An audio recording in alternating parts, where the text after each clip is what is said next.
I was told yesterday that last week Ben had been quoted as saying possibly. So I guess it depends who asks us and at what time.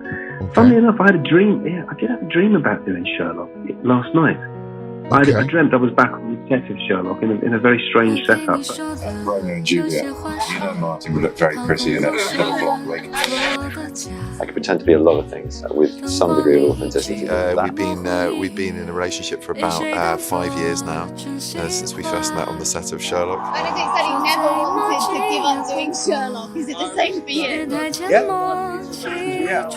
I never want him to give up being Sherlock. Unbeknownst to them, like any sort of great relationship or any great chemistry, they without knowing it, they realise they've met the right person. So Benedict and I do have this chemistry on set. There's something more personal about it. It's like love.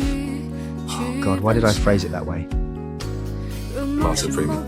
It's not me, you know that's been superimposed. It was just, I found it like that on the internet. I thought it was him, and then he corrected me. Yeah. Martin Freeman being the only good part of Black Panther?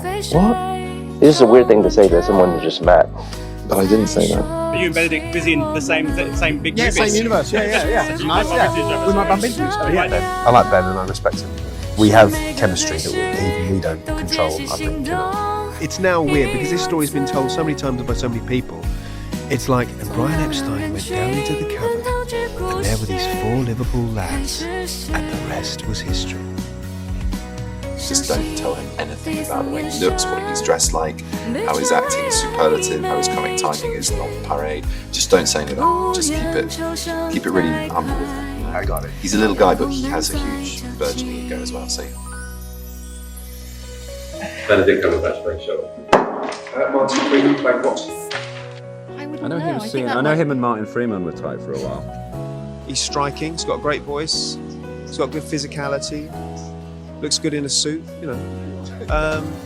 Yeah, I don't know why he's such an extraordinary talent, I'm not sure. Yeah. Find those cheekbones distracting? No, no, I don't. Keeps me afloat and happy during the day as well. We adore each other in a very platonic.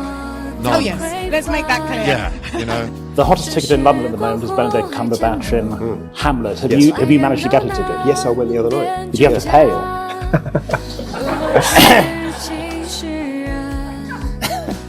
No. No, Benedict and I are not a couple, which is quite a long way from being romantically involved. I've never had those feelings for Ben, nor him for me. So I'm going to push Ben into that. Yes. If that's all right to have a bit of impact. Yes, please. What was it like getting to punch Benedict Cumberbatch over and over again? Of course I didn't, you know, getting to nearly punch Benedict. Stage punch, it was good. And I was very anxious about it after lunch. Very anxious. And actually Ben was very good. He took me aside and sort of calmed me down, just said, you know, take a deep breath, sort of thing. So I did and sort of allowed the scene to come back. Okay.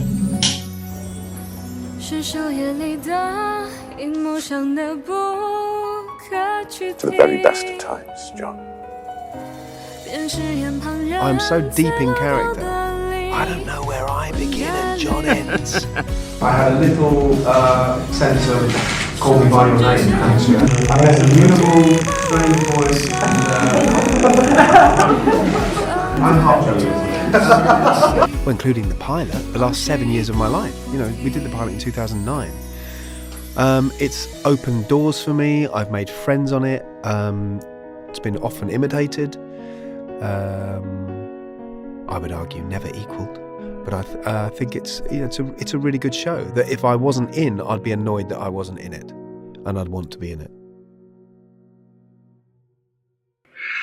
I'm just not sure I want to do another detective thing after, Midsummer Murders.